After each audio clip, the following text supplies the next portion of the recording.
예배 전에 전기가 나가서 그런지 뒤에 히터를 다 끄셨는데 켜셔도 됩니다.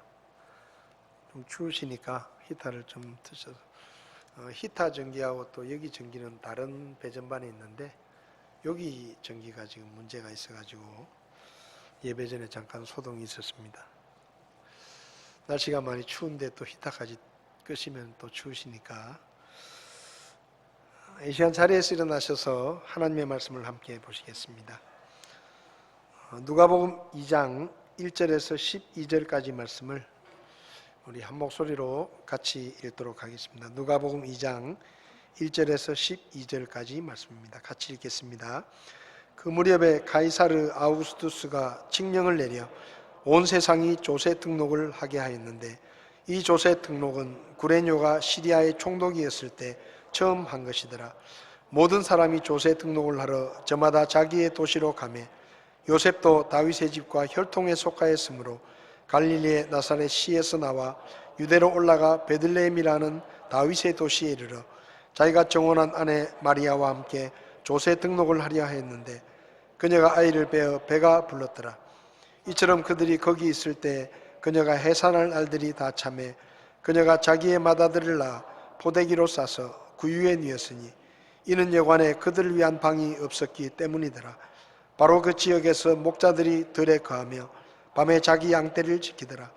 보라, 주의 천사가 그들에게 임하고 주의 영광이 그들 주위를 두루 비추매 그들이 심히 두려워하더라. 천사가 그들에게 이르되 두려워하지 말라. 보라, 내가 온 백성에게 미칠 큰 기쁨의 좋은 소식을 너희에게 가져왔노라. 이날 다윗의 도시에 너희를 위해 구원자 곧 그리스도 주께서 태어나셨느니라. 이것이 너희에게 표적이 되리니 곧 너희가 포대기에 쌓여 구유에 누인 아기를 보리라 하며. 잠시 기도하시겠습니다. 살아계신 하나님 아버지, 우리에게 때마다 말씀하시고 주의 말씀을 통해 교훈을 얻게 하시고 이 땅에 사는 동안 헛되이 살지 않게 하시며 하나님 앞에 가치 있는 삶을 살 수 있도록 말씀으로 늘 우리를 인도해 주시는 것을 감사합니다. 이제 성탄을 앞두고 오늘 또 하나님의 말씀을 함께 나눌 때 주님께서 이 땅에 태어나신 첫 번째 성탄의 교훈을 잘 배우게 하시고 우리의 삶이 구체적으로 변화될 수 있도록 이 말씀을 삶에 적용할 수 있게 도와주시기를 원합니다. 아직도 성탄의 소식을 알지 못하고 죄악 가운데서 멸망을 향해 가고 있는 백성들에게 우리가 나가 이 성탄의 기쁜 소식을 전하게 하시고 영원히 구원받는 놀라운 역사들이 일어날 수 있도록 하나님께서 저희들을 사용해 주시옵소서. 이 시간 부족한 종을 주님께서 써주시기 원하며 예수님의 이름으로 기도했습니다. 아멘. 자리에 앉으시겠습니다.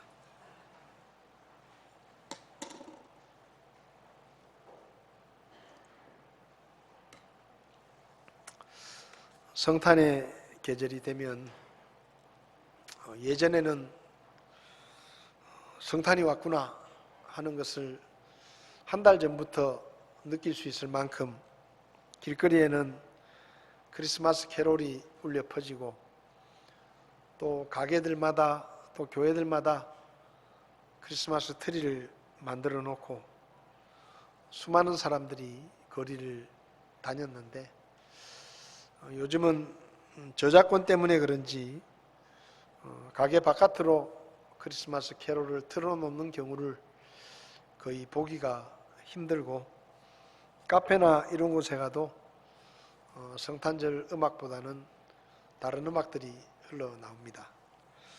또 경기가 어렵다 보니까 트리를 만드는데도 별로 없고 그래서 평상시와 별로 다르지 않은 그런 시간이 되어버렸는데 우리의 마음만큼은 주님의 오심을 기념하고 또 성탄을 축하하는 그런 마음들이 우리에게 있었으면 좋겠습니다. 예전보다 조용해졌지만 그래도 이 성탄을 기다리는 사람들이 있습니다. 집에 아이들은 이 성탄이 되면 뭔가 어른들로부터 선물을 요구할 수도 있고 또 요구할 수 있잖아요. 성탄절인데 선물 없어요? 이렇게 말해도 혼내지 않잖아요. 아무 날도 아닌데 갑자기 선물 안 줘요 그러면 혼날 수 있지만, 그래도 성탄절이니까 사람들의 마음이 좀 너그러워지고 선물을 요구할 수도 있습니다. 연인들끼리도 이번 성탄절에 뭐 선물할 거야 이렇게 물어볼 수도 있고, 그게 어색하지 않기 때문에 선물 받고 싶은 사람들은 성탄을 기다립니다. 또 코로나로 오랫동안 경제가 어려워서 그런지 장사를 하는 사람들도 이번 성탄은 그래도 코로나가 좀 나아졌으니까 작년보다는 좀 낫겠지 하는 그런 기대와 그런 설레이는 마음으로 또 성탄을 기다리기도 합니다. 오늘 본문에는 예수님께서 실제로 태어나셨던 첫 번째 성탄, 그 사건의 모습이 기록되어 있습니다. 2023년에 우리는 또 한 번의 성탄을 맞습니다. 2023년이 지나서 또 성탄을 맞이하는 우리가 첫 번째 예수님께서 실제로 태어나셨던 그 성탄의 사건을 한번 돌아보면서 몇 가지 교훈을 배우고 또 그 성탄이 주는 교훈을 우리의 삶 가운데 구체적으로 좀 실천을 했으면 좋겠다, 그런 생각을 하게 됩니다. 오늘 본문을 보면 1절에 그 무렵에 카이사르 아우구스투스가 칙령을 내려 온 세상이 조세 등록을 하게 했다라고 기록합니다. 이 말씀을 통해서 우리는 예수님의 탄생이라는 이 사건이 실제적으로 역사 속에서 일어났었던 역사적인 사실이다 하는 것을 알 수가 있습니다. 카이사르 아우구스투스는 로마의 첫 번째 황제입니다. 로마 제국이 만들어지고 오랫동안 삼두 정치를 하다가, 쉽게 말하면 세 사람이 집단 지도 체제를 해가지고 삼두 정치를 했습니다. 그렇게 하다가 이제 아우구스투스 때에 자기 자신이 1인 집권자가 되어가지고 로마의 첫 번째 황제가 된 사람이 바로 이 아우구스투스라는 사람입니다. 이 사람은 주전 27년부터 주후 14년까지 로마를 통치했는데, 이 사람의 본명은 옥타비아누스입니다. 이 사람은 원래 황제가 될 사람이 아니었습니다.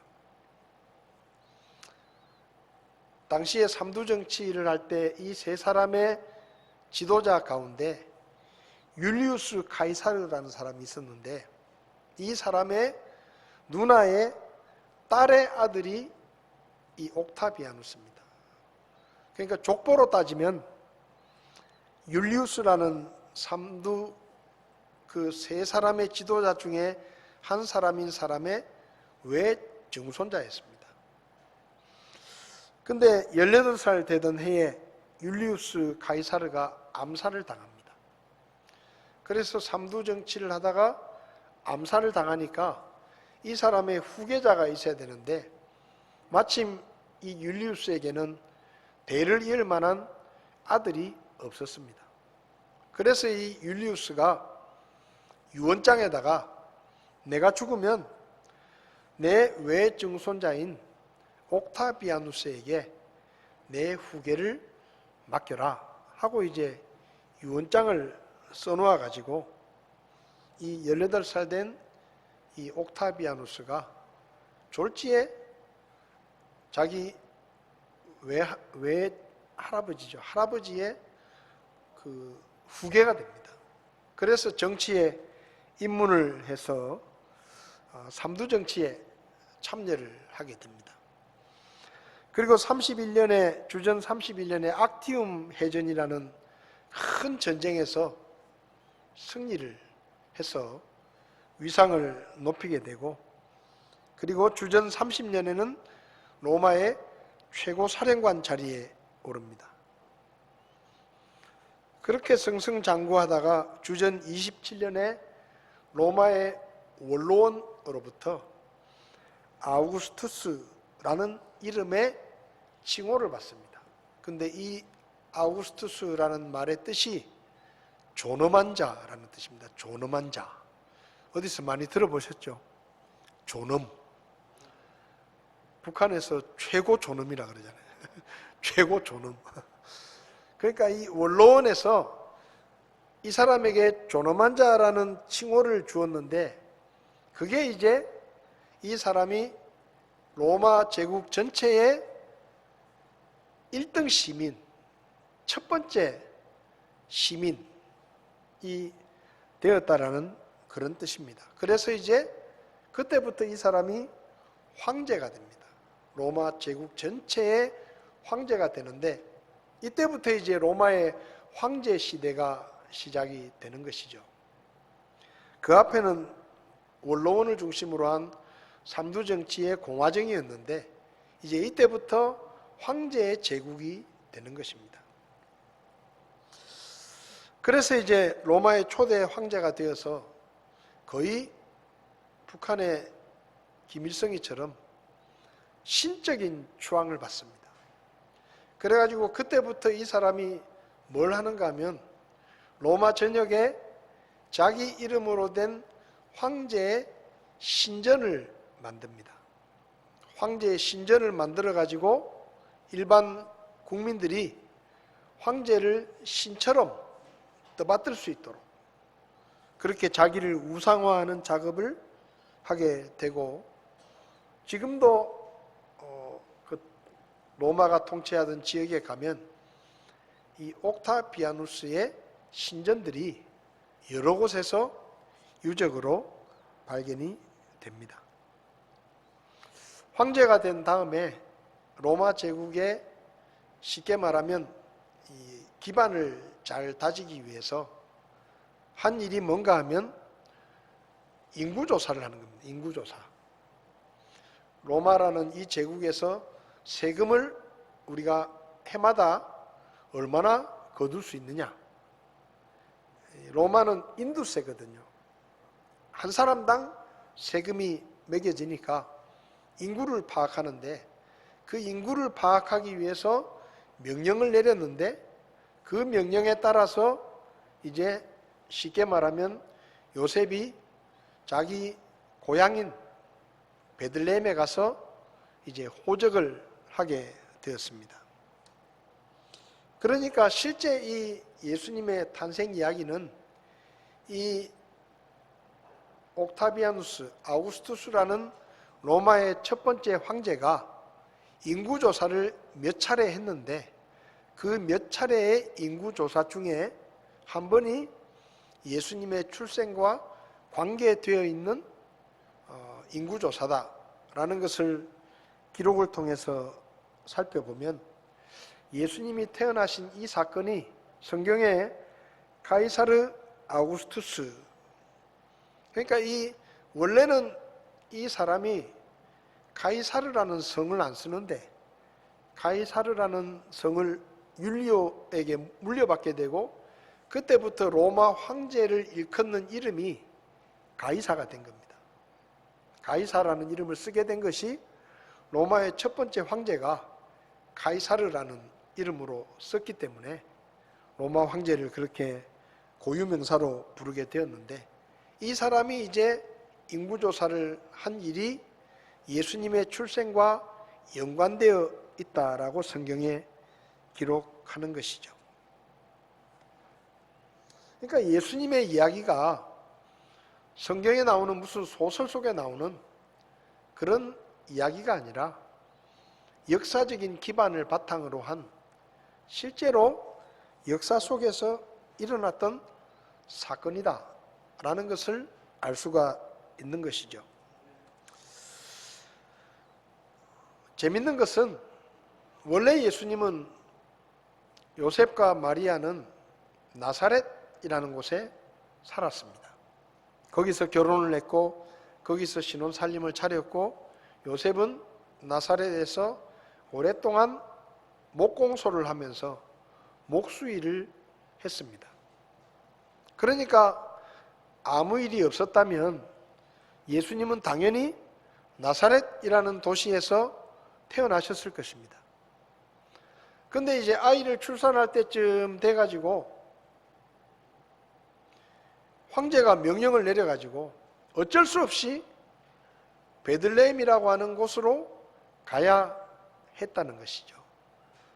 만삭의 몸이었지만 이게 황제의 명령이니까 어길 수도 없고, 그래서 할 수 없이 요셉이 만삭인 마리아를 데리고 나사렛에서 출발을 해가지고 예루살렘 옆에 있는 베들레헴까지 왔다 이 말이에요. 그래서 예수님은 이 황제의 명령이 없었으면 그냥 나사렛에서 태어났을 텐데 이 황제의 명령 때문에 베들레헴까지 여행을 하게 됐고 결국 베들레헴에서 태어나셨단 말입니다. 근데 이게 우연히 일어난 일이 아니라 예수님께서 태어나기 700년 전에 미가라는 선지자를 통해서 미가서라는 성경을 하나님이 기록하게 하셨는데, 그 미가서 5장 2절을 보면 그러나 너 베들레헴 에브라다야 내가 유다의 수천 가운데서 작을지라도 이스라엘에서 치리자가 될 자가 내게서 내게로 나아오리라. 그의 나아감은 옛적부터 있었으며 영원부터 있었느니라. 이게 이제 하나님이 보내실 구원자의 출생에 대한 예언인데, 하나님이 보내신 구원자는 베들레헴에서 태어난다는 거예요. 근데 그냥 정상적으로 했다면 예수님은 베들레헴에 태어나실 수가 없어요. 나사렛에서 태어나야 되는데 갑자기 로마 황제가 명령을 내려가지고 그 명령에 따라서 베들레헴으로 갈 수밖에 없었고 결국은 출산을 베들레헴에, 그것도 사람들이 워낙 많이 모여들어가지고 방이 없으니까 짐승들이 거하는 헛간에서 태어났습니다. 예수님의 증거가 뭐냐? 천사가 말하죠. 강보에 쌓여 구유에 누인 아기를 보리라. 그러니까 이 목자들이 양을 치다가 천사가 전해준 소식을 들었는데 그 구원자를 만나러 갔거든요. 베들레헴이 아무리 작은 시골이라고 하지만 만약에 그 얘기를 안 했다고 하면, 강보에 쌓여서 구유에 누인 아기라는 말을 천사가 안 했다고 하면 이 목자들은 예수님을 찾을 엄두도 내지 못했을 거예요. 왜냐하면 방마다 다 뒤져야 되잖아요. 여관마다 다 뒤져야 되고 집집마다 다 찾아가 봐야 되는데, 천사가 와서 강보에 쌓여가지고 아기가 구유에 누워있다라는 얘기를 들으니까 이 목동들이 집을 찾을 필요가 없는 겁니다. 헛간만 찾아다니면 되는 거예요. 그래서 헛간을 찾아다니다가 강보에 쌓여서 구유에 누워있는 신생아 예수님을 쉽게 찾은 것이죠. 그게 증거다 그랬습니다. 어쨌든 황제가 명령을 내리지 않았으면 나사렛에서 태어나실 예수님이 황제의 명령 때문에 베들레헴에서 태어났다는 이 이야기는 하나님께서 역사의 주권자이시고 로마 황제까지도 당신이 원하는 대로 마음대로 사용하실 수 있는 그런 세상 역사의 주권자이시다 하는 것을 우리에게 가르쳐 주는 것입니다. 그래서 예수님은 이 아우구스투스 황제 때 태어나셨고 2대 황제인 티베리우스라는 황제가 재임할 때 십자가에 못 박혀 돌아가신 것이죠. 여러분, 예수님의 탄생은 그저 무슨 세상 사람들이 이야기하는 것처럼 성경이라고 하는 그 소설책 속에 나오는 꾸며낸 이야기가 아니라 실제로 일어났었던 역사적인 사실이다 하는 것을 저와 여러분들이 확실하게 믿고 예수 그리스도에 대한 확신을 갖게 되기를 바랍니다. 그리고 본문에서 배우는 두 번째 교훈은 우리가 성탄을 맞이할 준비를 좀 잘 해야 한다라는 것을 보여줍니다. 6절을 보면 이처럼 그들이 거기 있을 때 그녀가 해산할 날들이 다 차매 그녀가 자기의 맏아들을 낳아 포대기로 싸서 구유에 뉘었으니 이는 여관에 그들을 위한 방이 없었기 때문이더라. 2000년 전에 하나님의 아들이신, 아니 더 정확히 이야기하면 하나님이신 그분이 사람의 몸으로 이 땅에 태어나시는데 헛간에서 태어나셨어요. 헛간에서. 사실 예수님께서 사람들의 죄를 대신해서 십자가에 못 박혀 죽기 위해서 이 세상에 태어나셨다는 것도 놀라운 이야기입니다. 그런데 그보다 더 충격적인 이야기는 그 하나님의 아들이 이 세상에 아기 예수로 태어나셨는데 무슨 좋은 방에서 태어나신 게 아니라 아무도 태어나지 않는 헛간에서 태어나셨다는 거죠. 여러분, 아무리 우리나라가 살림살이가 어려울 때도 헛간에서 애를 낳는 경우는 거의 없습니다. 아무리 쪽방이라도 방에서 아이가 태어나지 헛간에서 아이가 태어나는 그런 일은 없습니다. 간혹 비행기나 택시 안에서 버스 안에서 출산하는 경우는 있지만 그건 갑작스러운 출산의 이야기고 출산할 때가 돼 가면 미리 다 준비를 하잖아요.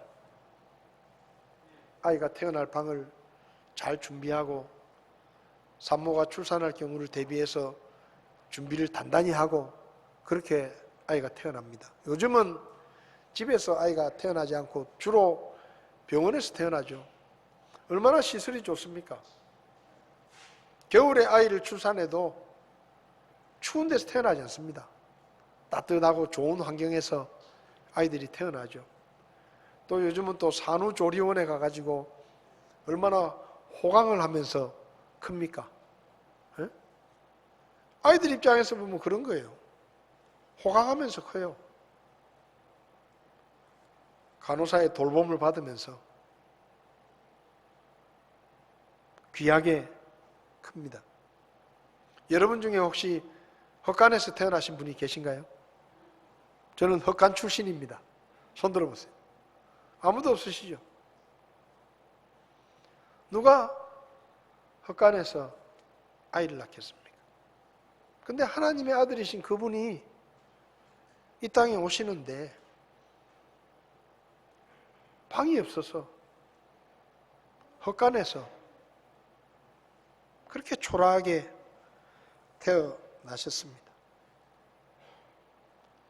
그런데 안타까운 것은 2000년 전에 성탄뿐만 아니라 이 시대의 성탄에도 예수님이 제대로 방을 찾지 못해서 헛간에 계시는 그런 일들이 오늘날도 많이 일어나고 있다는 것입니다.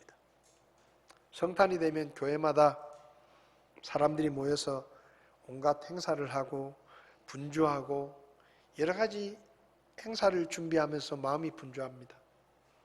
근데 정작 성탄의 주인공이신 예수님에 대해서는 깊이 생각하지 않고 그분은 뒤로 잊혀져 버리고 정신없이 뭔가를 하느라고 바빠가지고 그래서 우리의 마음속에 예수님이 계시기보다는 행사에 대한 부담감, 뭘 잘해보겠다는 욕심, 아니면 세상 것들에 대한 믿음, 세상의 것들을 의지하려는 마음, 세상에 대한 욕심, 이런 것들이 우리 마음속에 가득 차서 정작 예수님이 계실 곳이 없는 이런 모습들을 우리는 보게 됩니다.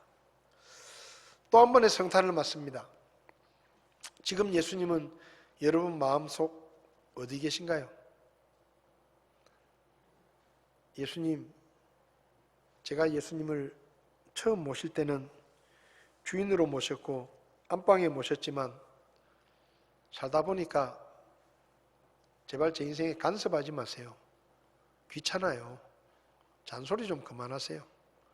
그래가지고 쪽방에다가 예수님을 탁 몰아넣고 내 맘대로 살고 있는 그런 건 아닌가요?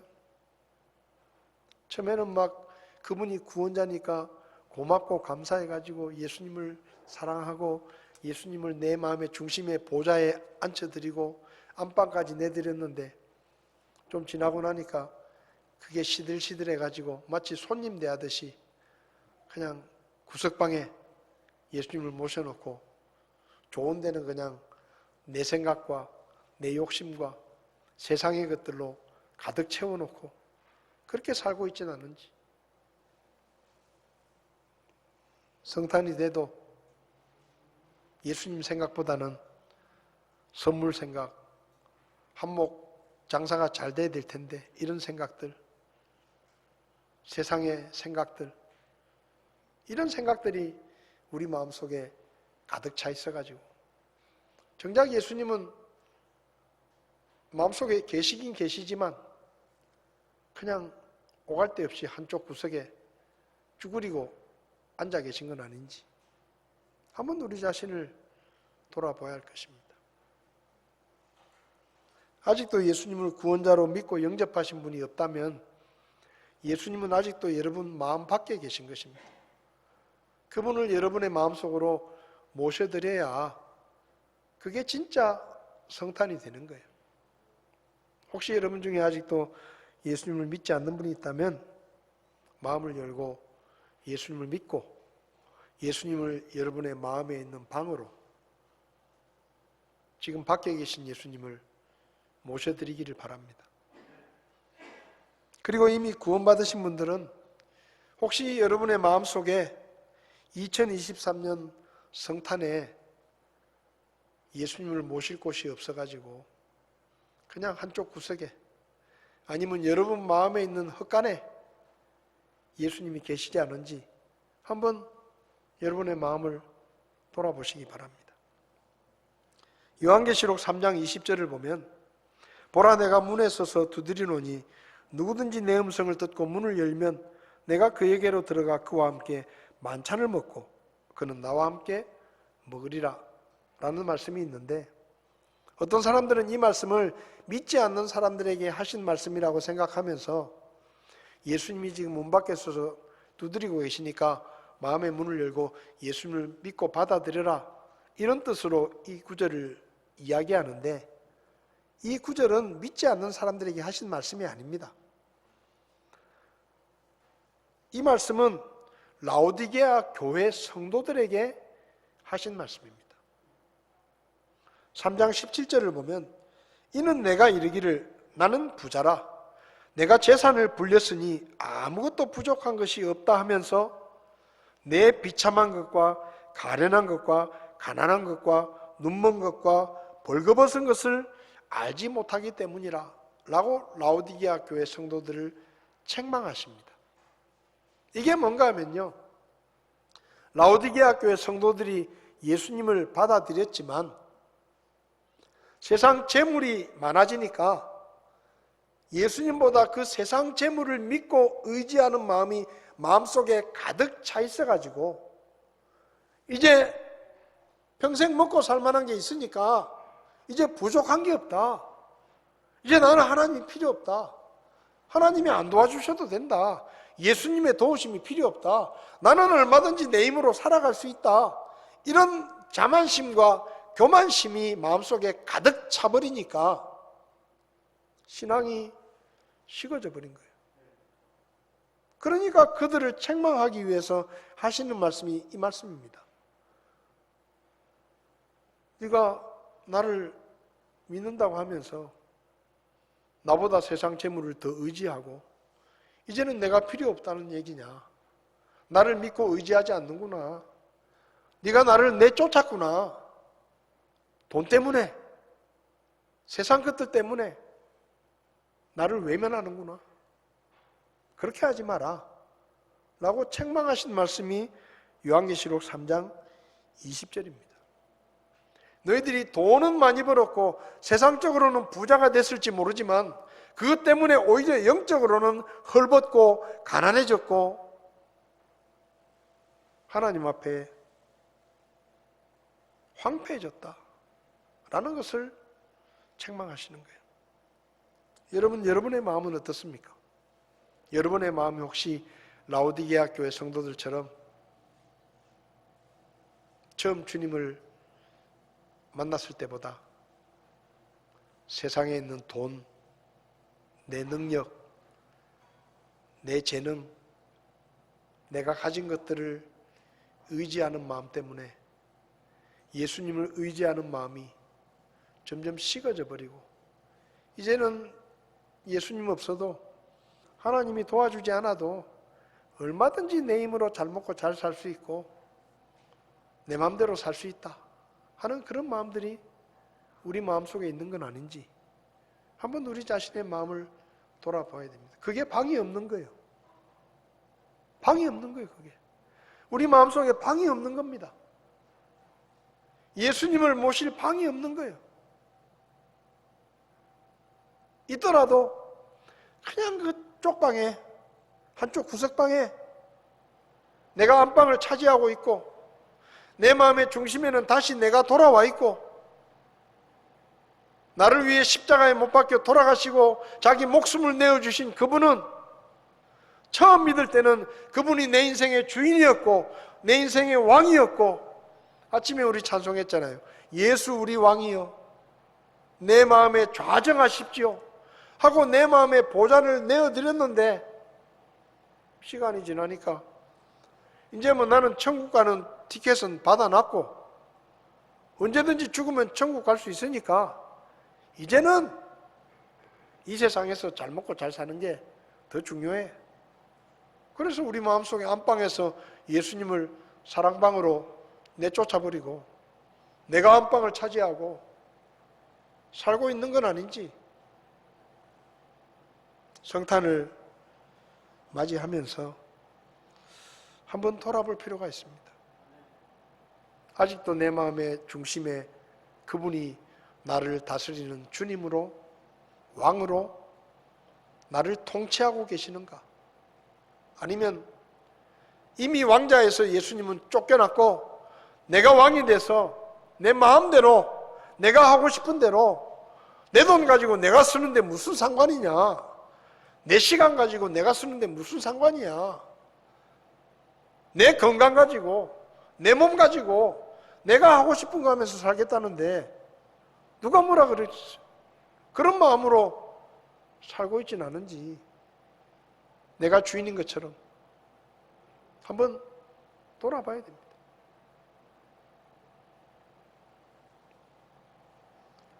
여러분의 보좌에 여러분의 안방에 예수님을 주인으로 왕으로 그분이 계시는지 확인하고 혹시 그분이 다른 곳에 계시다면 2023년 성탄에 다시 그분을 여러분의 안방에 여러분의 보좌에 그분을 주인으로 그분을 진정한 왕으로 이름만 왕이 아니라 우리의 삶을 통치하고 우리가 가진 모든 것을 그분 뜻대로 쓰실 수 있는 실제적인 왕으로 여러분의 마음속에 그분을 다시 그 자리에 앉히셔야 됩니다.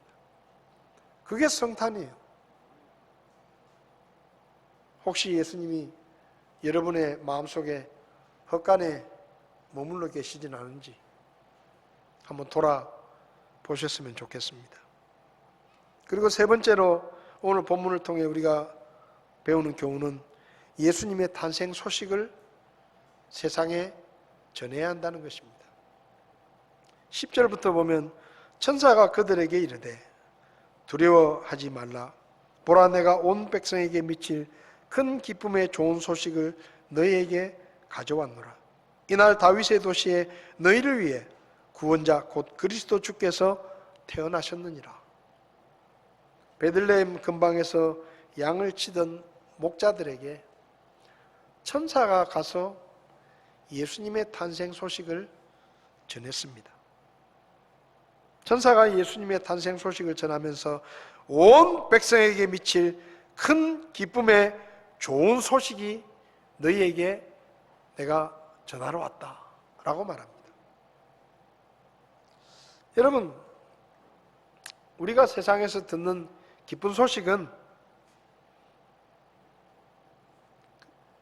모두가 다 어떤 사람에게는 좋은 소식이지만 어떤 사람에게는 안 좋은 소식이에요.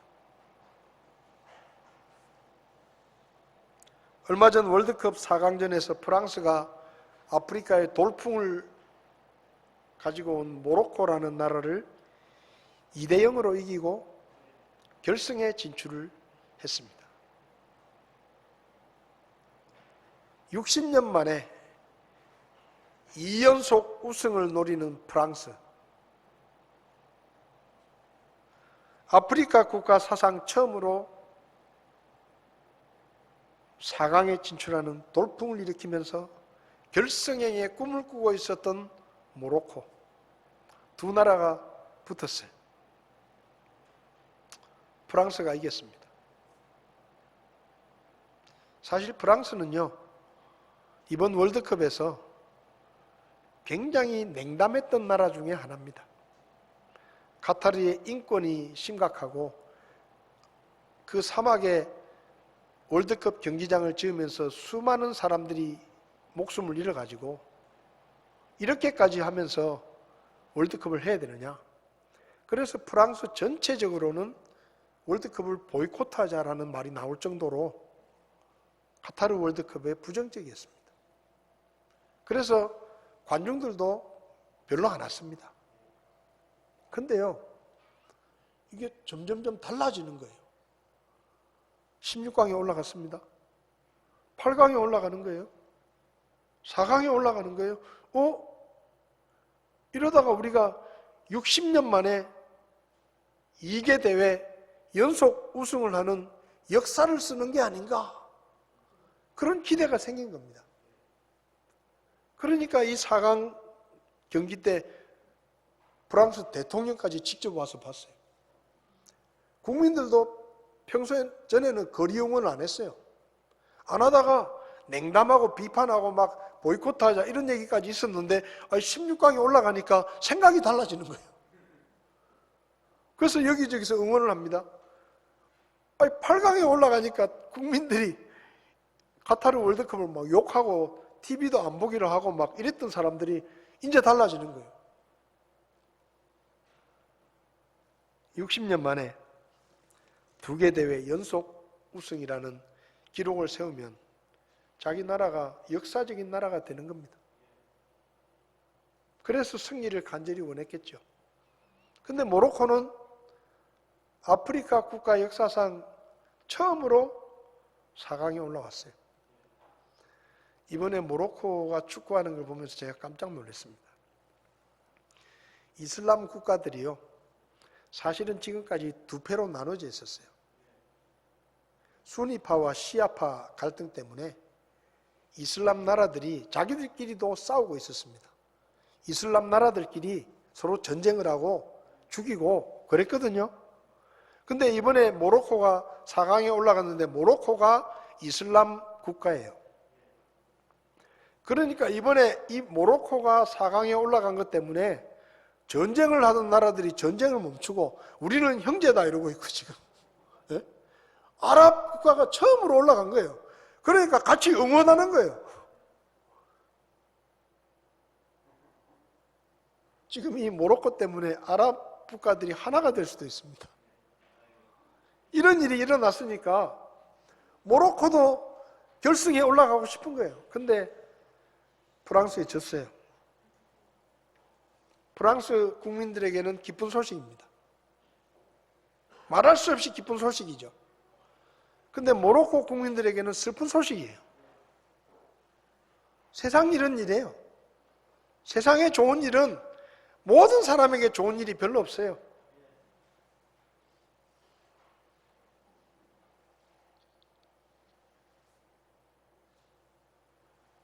아파트를 샀는데 엄청난 빚을 내가지고 샀다. 청약 당첨이 돼가지고 좋은 소식이죠. 아파트 못 산 사람한테는 슬픈 소식이에요.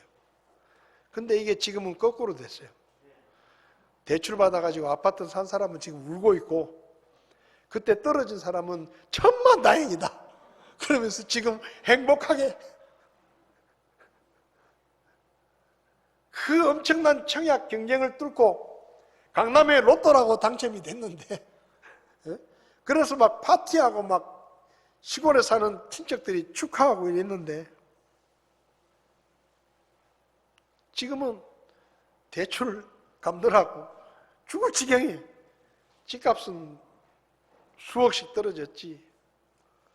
그때 당첨 안 된 사람들은 아이고 천만 다행이다. 그때 내가 당첨됐으면 지금 거지가 됐을 텐데. 이렇게 되는 겁니다. 세상의 소식은. 합격했다. 합격한 사람은 좋죠. 떨어진 사람은 피눈물 나는 거예요. 세상 소식은 이래요. 그래서 모든 사람에게 기쁜 소식은 거의 없어요. 근데 예수님이 태어났다는 소식은 모든 사람에게 기쁜 소식입니다. 왜? 모든 사람이 죄인이니까. 모든 사람이 죄인이니까 그 혜택을 받을 수 있는 사람이 모든 사람이니까, 그래서 온 백성에게 미칠 큰 기쁨의 좋은 소식을 전하러 왔다. 마태복음 1장 21절에 왜 그 아이의 이름을 예수라고 지으라고 했는가? 그녀가 아들을 낳으리니 너는 그의 이름을 반드시 예수라고 지어라. 이는 그가 자기 백성을 그들의 죄들에서 구원할 것이기 때문이다. 그분의 이름이 왜 예수가 됐느냐? 그분이 구원자이시기 때문이에요. 이름도 그냥 지은 게 아니에요. 이게 하나님께서 지어놓은 이름이에요. 요한이라고 할 수도 있잖아요. 부모가. 아버지가 요셉이니까 요셉이라고 지을 수도 있어요. 그런데 그렇게 지으면 안 된다는 거예요. 무조건 예수라고 지어야 된다. 왜? 그분은 평범한 아기가 아니고 구원자로 오신 하나님의 아들이시다. 그러니까 이름도 예수라고 지어라. 누가복음 5장 32절에 나는 의로운 자들을 부르러 온 게 아니라 죄인들을 불러 회개하게 하려고 왔다. 예수님이 직접 말씀하셨어요. 내가 왜 이 세상에 왔느냐? 죄인들을 구원하기 위해서 왔다. 모든 사람에게 기쁨을 주는 소식. 모든 사람이 죄인이기 때문에 이 소식을 천사가 전해준 것입니다. 2000년 전에 첫 번째 성탄에 그 성탄의 소식을 누가 사람들에게 전해주었느냐? 천사가 전해줬어요. 그럼 2023년의 성탄에 이 성탄의 기쁜 소식을 사람들에게 누가 전해주어야 되느냐? 천사가 전해줍니까? 아닙니다. 하나님께서 구원받은 우리에게 이 예수님의 성탄의 의미가 무엇인지를 전하는 사명을 저와 여러분들에게 주셨습니다. 사람들은 말하죠. 천국과 지옥이 있다는 건 거짓말이고 죽으면 모든 것이 끝나는데 뭐 예수 믿으라 그러느냐? 무슨 짓을 해서라도 이 땅에서 잘 먹고 잘 사는 게 그냥 장땡이다. 그게 인생 성공이다. 도둑질을 하든지 사기를 치든지 남의 것을 빼앗든지 한 세상 잘 먹고 잘 사는 게 그게 인생 성공이지. 인생 뭐 있어? 그러고 살아요. 근데 그 말이 어디서 왔느냐? 마귀에게서 나온 거짓말이에요. 마귀가 우리를 속이는 겁니다.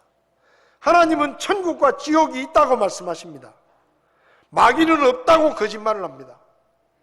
하나님은 예수님을 믿어야 구원받고 천국에 가고 죄를 용서받는다고 말씀하시지만 마귀는 죽으면 끝이다라고 말합니다. 그래서 예수 믿을 필요가 없다라고 말합니다. 그래서 사람들이 속아요. 지금 세상 사람들은 다 속고 있어요. 세상은 어둡고 도시들은 화려하게 불빛을 비추고 있지만 그 불빛 아래는 소돔과 고모라 때 맘먹는 죄악들이 이 세상에 넘쳐나고 있습니다. 사람들은 갈 길을 찾지 못하고 우리 젊은이들이 왜 할로윈 축제 이태원에 가서 목숨을 잃었습니까? 왜 거기 갔겠어요? 인생의 참 기쁨을 모르니까, 내가 무엇을 위해서 살아야 되는지 모르니까 그저 세상의 것들을 즐기는 것이 인생의 즐거움이고 참된 의미를 모르고 방황하는 거예요. 앞으로도 그런 일들이 안 생길 거라고 누가 장담합니까? 불꽃축제 100만 명이 모였다 그래요. 그 뭐 볼 게 뭐 있어요 그게? 예? 그것도 해마다 하는 거고 TV로 보면 더 잘 보여주는데 거기 100만 명이 모여가지고 뭐 돈 주는 것도 아니잖아요. 차라리 그 돈을 100만 명한테 나눠주면 되지.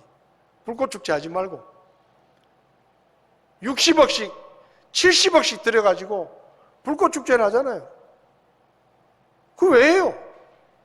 인생이 재미가 없는 거예요. 그런 거라도 보고 즐기라는 거예요. 그러니 100만 명이 그 모여가지고 그 벌떼같이 모여가지고 이리 치고 저리 치고 영하 몇십도 되는데 손 벌벌 떨면서 그 짓을 뭐 할래요?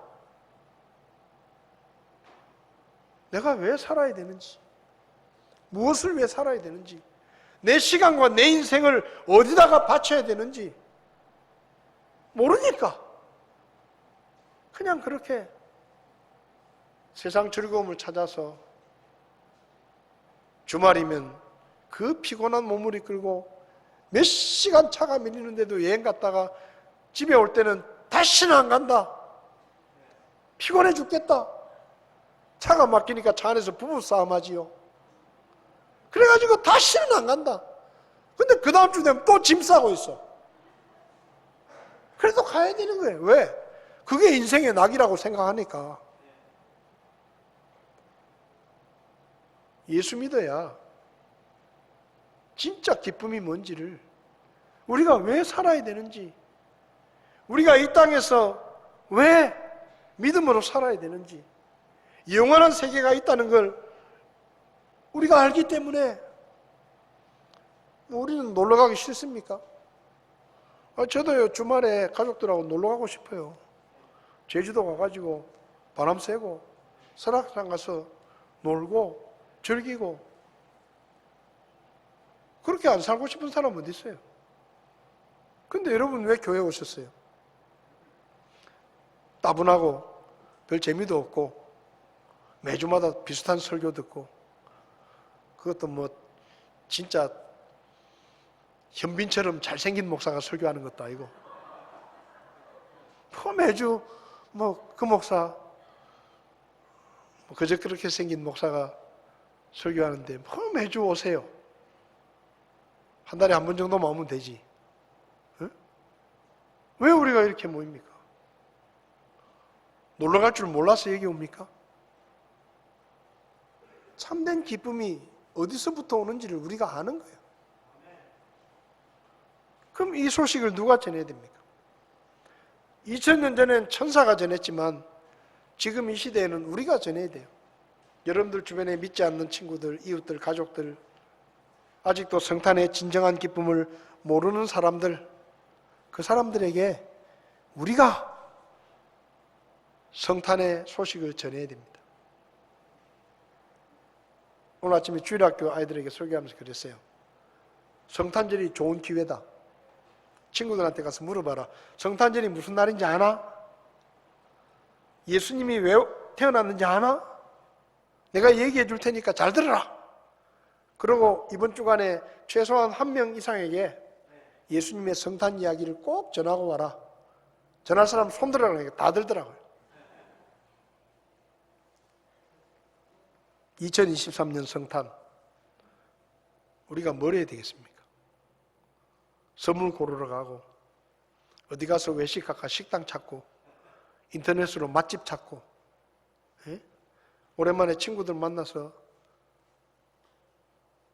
좋은 얘기하고 즐거운 시간 보내고, 물론 그걸 하지 말라는 얘기가 아니에요. 그것보다 먼저 예수님의 성탄 소식을 누군가에게, 아직도 이 소식을 듣지 못해서 어둠 가운데 방황하는 누군가에게 이 복음을 전해야 되겠다. 그런 마음을 가지고 기도하시면서 여러분들도 이번 주간에 한 사람 이상에게 성탄의 이야기를 전할 수 있기를 바랍니다. 그래서 영혼이 구원받을 수 있다면 아마 우리 인생의 최고의 성탄이 될 것이고 예수님의 생일 선물로 최고의 선물이 될 것입니다. 첫 번째 성탄의 교훈을 잘 배워서 우리의 삶에 놀라운 역사가 있기를 바랍니다. 자리에서 일어나십시오.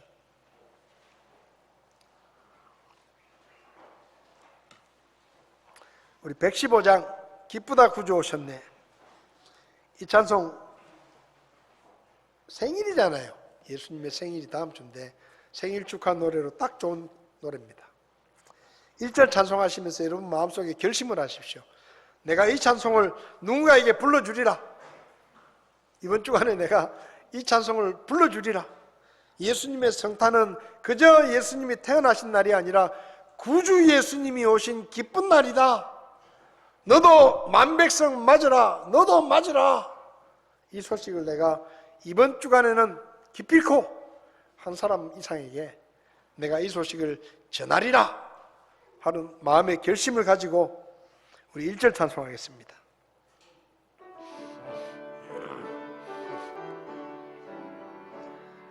기쁘다 구주 오셨네.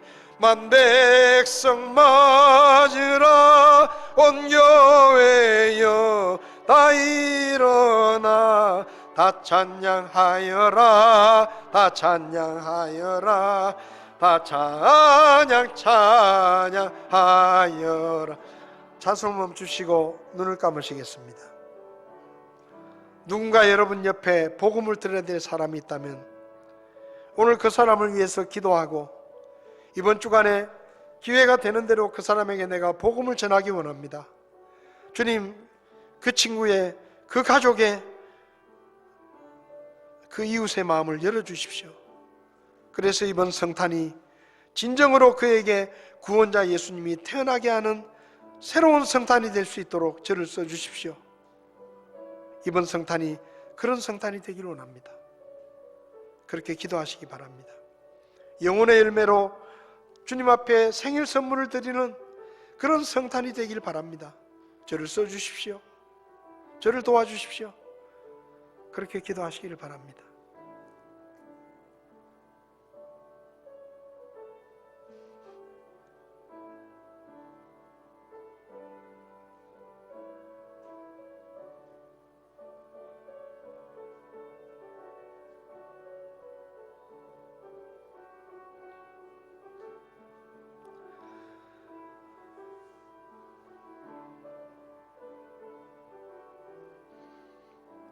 하나님 아버지, 2000년 전에 우리를 죄악 가운데서 구원하시기 위해 하나뿐인 아들 예수님을 이 땅에 보내주신 그 하나님의 은혜를 감사합니다.